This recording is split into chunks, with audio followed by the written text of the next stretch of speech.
Hello, everyone, and welcome to the show. I'm your host, Larry Brantley, reporting this week from my home studio again. Why, you ask? Well, I'll tell you. Because today is National Mail Order Catalog Day, and I didn't want to miss it. It's also National Fajita Day, which means, at least for me, another National Margarita Day. So kick back, relax, and pass the tortillas. This is UCaaS Connection.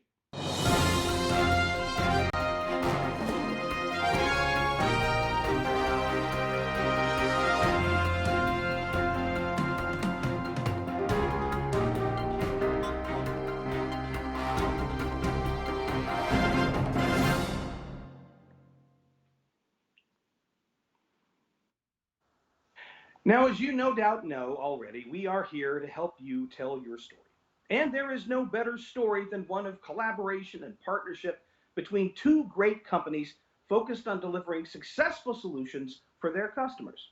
Well, today we have such a story. My guests this week are John Jordan, General Manager of BetterWorld Technology, and David Portnowitz, Chief Marketing Officer with Star2Star Communications. Gentlemen, welcome to UCaaS Connection. Thanks for having us. Thank you so much for having me. Pleasure. Now, guys, we've done panel or partnership episodes before, but this one is kind of a first. Now, normally our panelists insist on a little airtime for themselves, but you two insisted on joining together. Now, this speaks to the strength of your partnership and as solution providers. So my first question is, can you both speak to that a little bit? Yeah, I can take that. So, at Star2Star, we're a 100% channel. We only sell through partners. We don't sell anything direct. So for us, we wouldn't want to do this without our partner. In this case, it's John from BetterWorld. And, without John and without the rest of our partner network, we wouldn't be here today. I wouldn't have a job. I wouldn't have an opportunity to even have this call. So, for us, I'm excited to be here with John, and I wouldn't do it any other way. John, anything you'd like to add on to that? Well, Larry, BetterWorld's been in business for 15 years, and we've worked with a lot of partners. And we've been a Star2Star partner going on just over 2 years. And we find with the team just a different kind of relationship. David and his marketing folks, for example, treat us like one of the family, and we work very closely with them.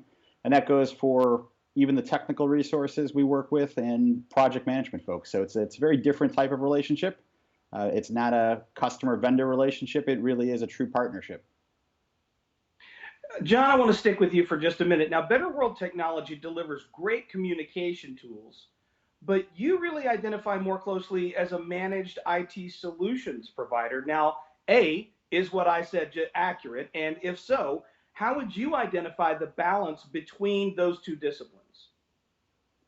Well, Larry, you're spot on with what we are. BetterWorld is a full-service managed IT organization, and we find the balance has changed a lot over the last 15 years. When we started 15 years ago, it was POTS lines and long-distance service.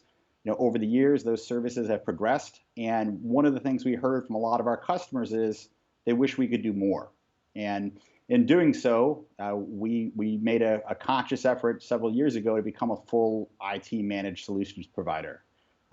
From our customers' perspective, it sounds cliche, but we tell folks that you outsource, we manage and deliver. And for a lot of folks, we've done a piece or their IT departments.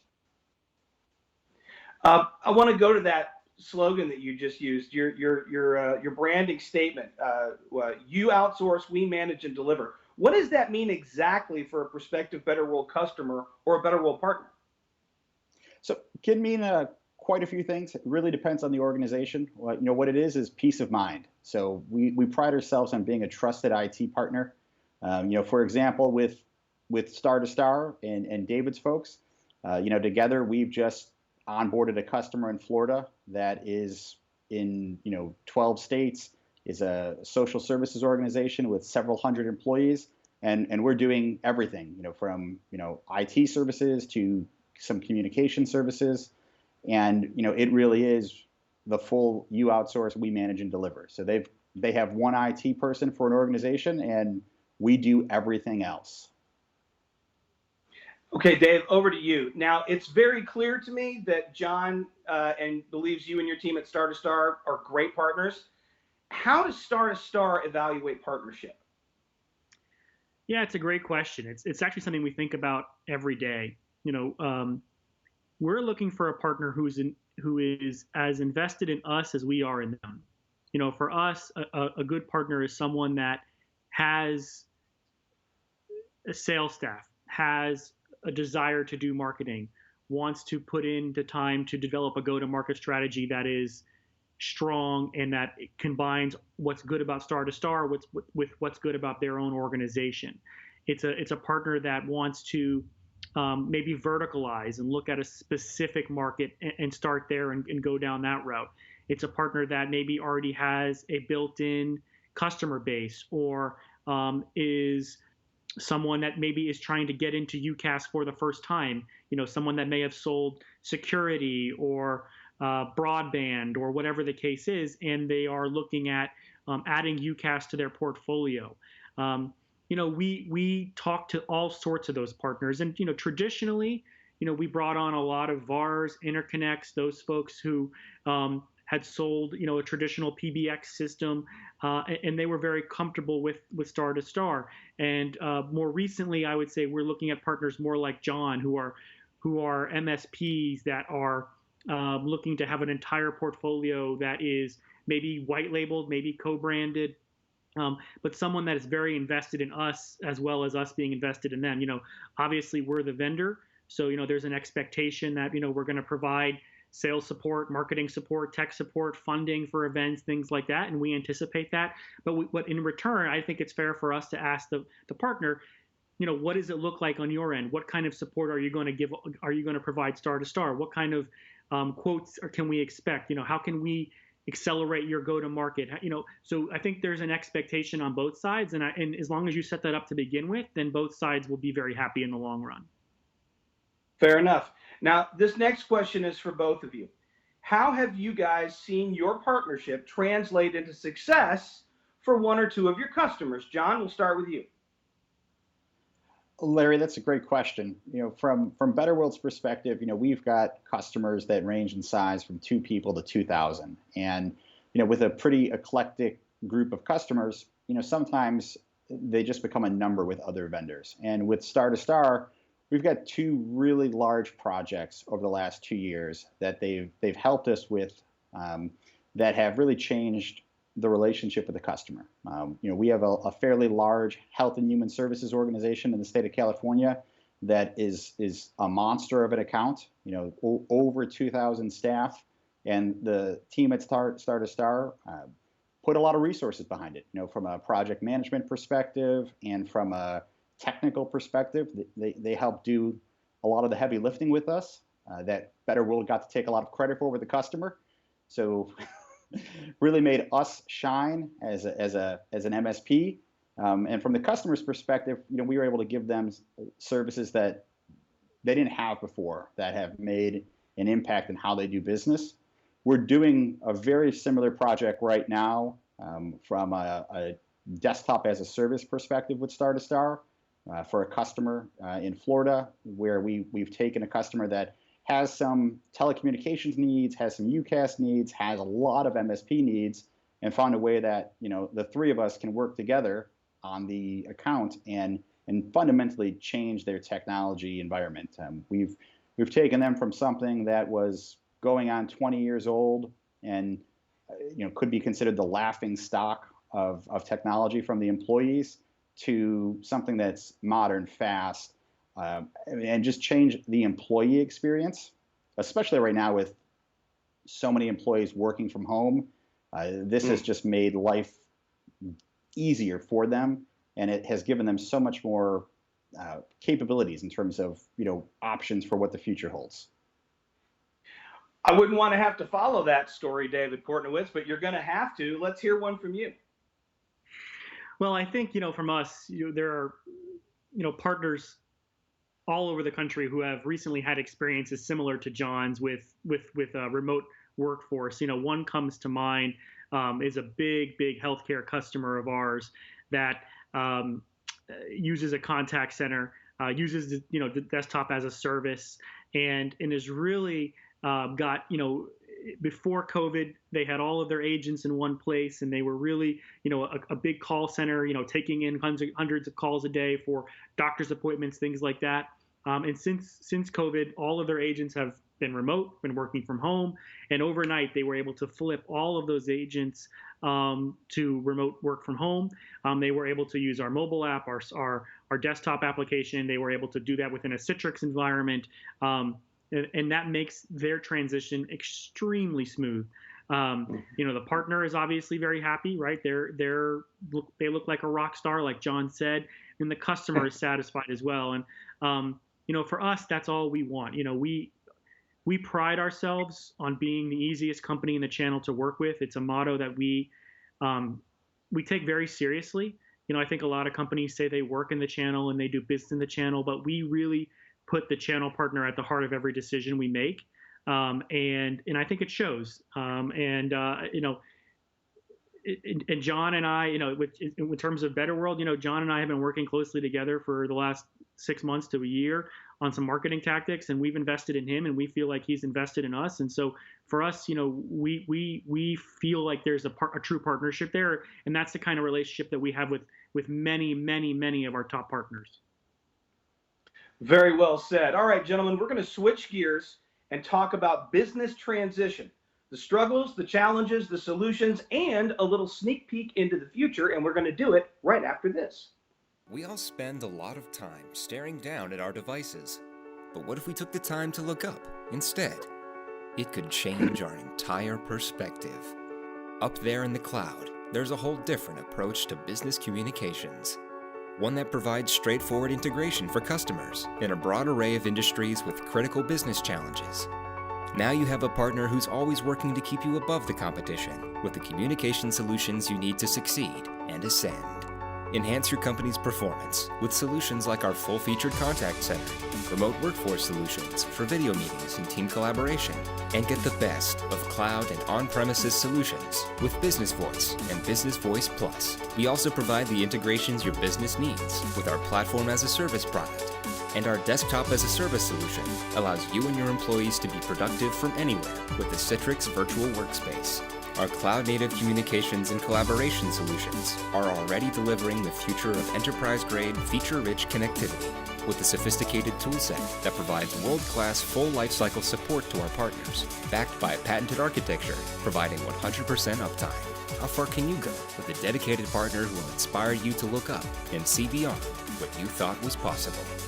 We're Star2Star, your partner in the communications space. Are you ready to experience business communications from a new perspective? Let's go together.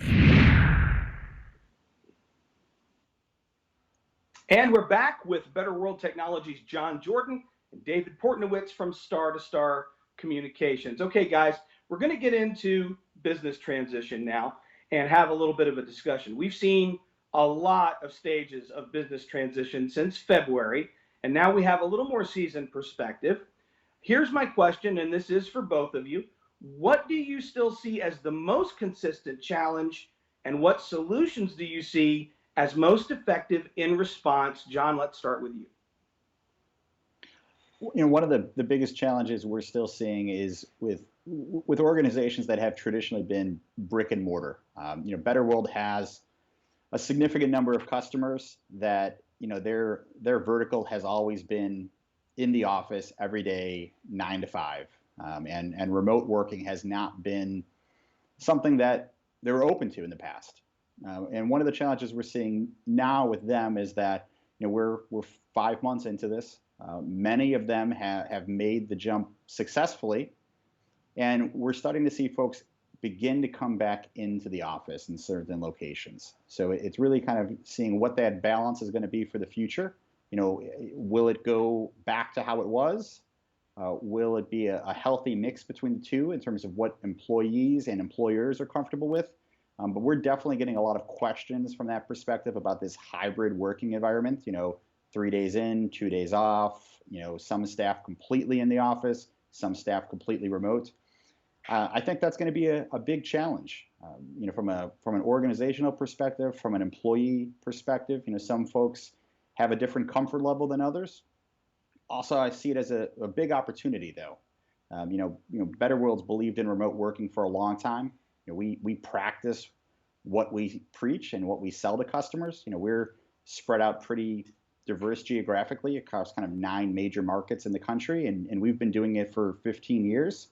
It allows us to have a lot of talent flexibility. We're able to hire people in different markets, allows us to have people who we wouldn't normally have access to because they're working remote.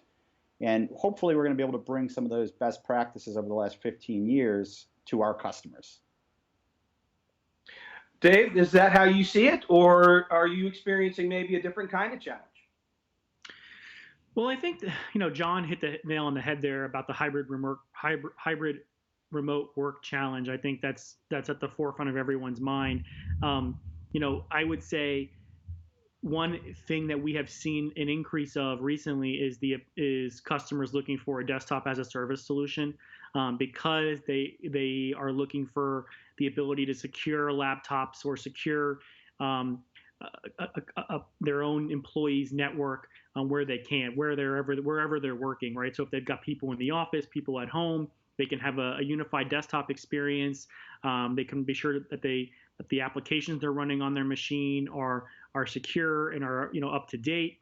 They can with us they can run their own instance of our soft phone or our presence application or our contact center within a desktop as a service environment. So that's something that has been a significant pickup, I would say, since everything went down back in March and April. The other area where we've seen a lot of interest in is in the integration side. So we have a full CPaaS suite, and we integrate with a lot of business processes with CRM, but also with your email system and your ERP and other systems like that. So people want to integrate their communications and collaboration into those kinds of systems today, and for text messaging, for contactless pickup for restaurants, things like that are really popular right now, and customers are very interested in how they can add those services on at a very low price, and keep all of their collaboration together, all their communication together, as opposed to using disparate systems that may end up costing more down the road and having to manage those licenses. And all of those things are things that customers are thinking about. So I think it's a combination of what John said and then making sure we have the solutions to fit those customers' needs. Now, this is another question for both of you, and we've talked already about some of the successes that your partnership has generated, but it does seem, strangely enough, that there are still some companies out there maybe struggling with a remote workforce transition. And that being the case, John, what different ways would you classify the cause of that struggle to move to a remote workforce, to transition? Is it infrastructure? Is it a lack of vision on the part of leadership? How would you classify that? Larry, one of the things we've ran into, over the last 5 months is, for some folks, it wasn't a willingness to not make the change. It was truly that they didn't have the technical capability to. So a lot of our customers that we work with in the past have invested in, on-premise phone systems, PBX systems, and for better or worse, they've made investments in it over the years. We work with a nonprofit organization that's in all 50 states that had an on-premise phone system. They didn't have a cloud system, so all of their employees had to call forward their phones to their cell phone to receive business calls. And for a lot of people, that's a big inconvenience. And it wasn't a willingness to not make the change. It was just they've never made the investment in unified communications and communications as a service, that they were just stuck with on-premise equipment that couldn't meet their immediate needs. Are you seeing the same thing, David, or are you seeing a different factor when it comes to this remote workforce transition? No, it's the exact same thing. As a matter of fact, we saw that right from the outset, and one thing that we implemented was an opportunity for customers who had a traditional PBX system to add a cloud remote workforce to their users' for a very low price. So like under $8 or $9 a seat, they could add a video conferencing solution, a voice, cloud voicemail, a soft phone, or a mobile application um, uh, to their existing phone system, integrate with their existing PBX system for under $8 or $9 a seat. So we saw that demand because customers were stuck with a PBX and they didn't want to get rid of it because they had a ton of money invested into the system already. It wasn't something they wanted to rip and replace, but at the same time they wanted those cloud features. And so we saw that and we implemented basically a small bundle or a small seat that they could purchase right away. And we saw a big uptick on that specifically in April and May when everybody was really trying to scramble and figure out what they were going to do. Sure. Okay, guys. Here's a very broad question, but I'm going to ask it anyway because I want to get both of you your take on it. Is there a way to future-proof against another huge disruption like the one we've seen this year?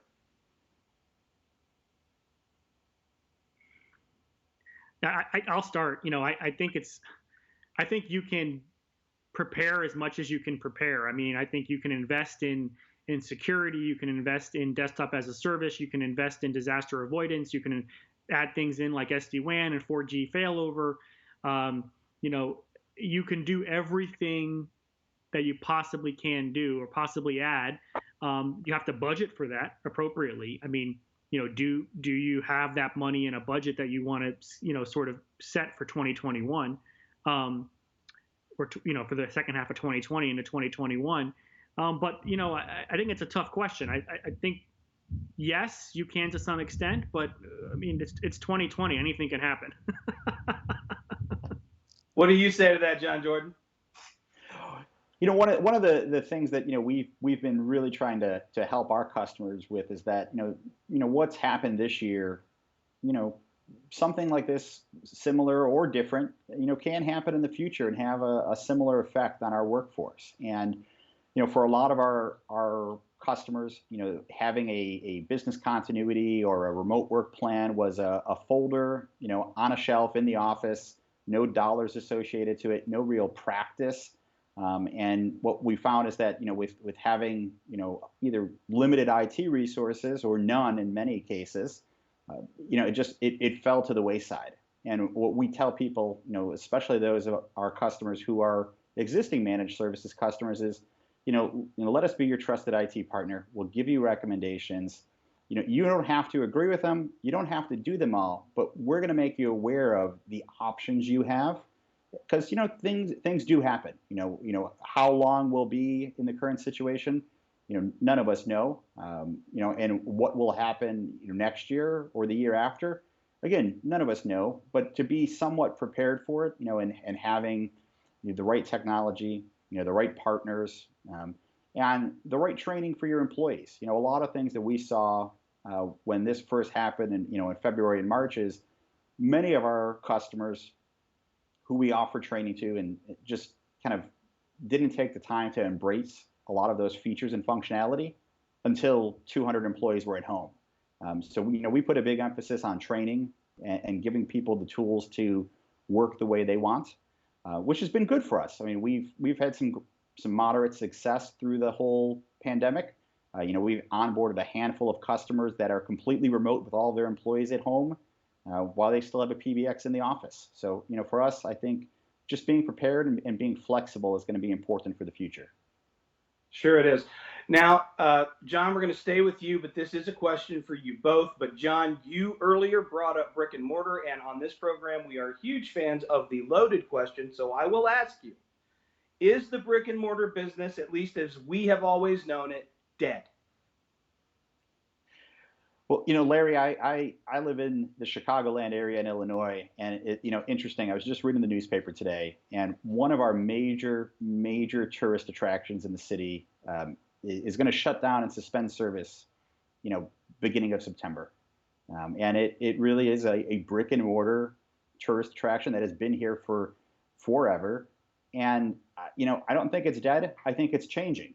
A couple of weeks ago, for example, I was in an Amazon 4-star store, right? Where it's all of Amazon's products that you can buy on Amazon that have high ratings, but you can look at in the store.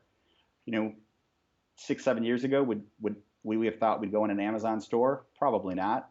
In 5-6 years from now, do we think we're going to have to go to the grocery store every day? Probably not. I think the brick and mortar and the need for it is going to dramatically decrease, and people's willingness to adopt new technology and new trends. I love the grocery store example, right? Lots and lots of people were afraid to go to the grocery store for the last 5 months, but we all still got groceries, whether it came from Amazon or Instacart or one of those other services that deliver. Every one of us got groceries. What do you have to add to that, Dave? Yeah, I think it's a tough question. I think in a lot of cases, the brick and mortar will have to adapt, like John said. They'll have to offer, those that didn't offer an app that you could order ahead of time and pick up in store and had to do that quickly will continue to do so and continue to put money and resources into an application like that. Those that still haven't done that will probably, head the way of the dinosaur. So I think there's certainly an impetus or a quick motion to digitally transform your business as fast as you can. And you've seen those companies like Nordstrom and J. Crew and a few like that have struggled, right? I mean, these are big brands that have struggled to succeed in these times because people like John said, didn't want to go to the mall, didn't want to go to the grocery store, and they didn't have the e-business to keep up. But at the same time, I also feel like there's going to be like this sort of resurgence at some point where people feel more comfortable getting out of the house and are wanting to get back into the store and wanting that experience again. So I think there's that. I don't know when that's going to happen. I hope to God it'll be sooner rather than later. But I think that people want to experience that face-to-face contact again. But it's those companies that can bridge that divide and can have a fantastic digital experience and marry that with a truly really cool, unique VIP, in-person customer experience, like John mentioned with the Amazon 4-star thing. Something cool like that that's more experiential than just browsing, walking around at the Gap. I think if you can figure out a marriage between those two things, those are the companies that are going to succeed. Well, gentlemen, this has been a fascinating discussion. I want to thank you both for joining our show this week. Thank you for your insights, and most importantly, thank you for your partnership, because that is what it's all about. You guys stay safe, and we'll see you again very soon. Thank you. Thanks, Larry. Now, an interesting note here. John reached out to us a few months back and said, and I quote, "I love what you guys are doing and would love to be a guest sometime and share the BetterWorld story." Well, that is why we're here, folks. We are here to help you tell your story, and all you have to do is ask. Tell them, Nancy. If you would like to be a featured guest on UCaaS Connection, let us know. We are here to help you tell your story. Visit us at ucasbeat.com or through our UCaaS Connection social media pages. You can request an interview, submit stories, updates, big wins, or anything else that's newsworthy by emailing us at featureus@ucasbeat.com. These are your stories, and this is your show. I would like to thank our guest today, John Jordan from BetterWorld Technology, and Star2Star's David Portnowitz. And now, my friends, I am off to marinate my fajita meat and to make myself a margarita for the long walk to the mailbox, because it's hot out there. So, my friends, stay cool, and as always, no matter what, stay connected.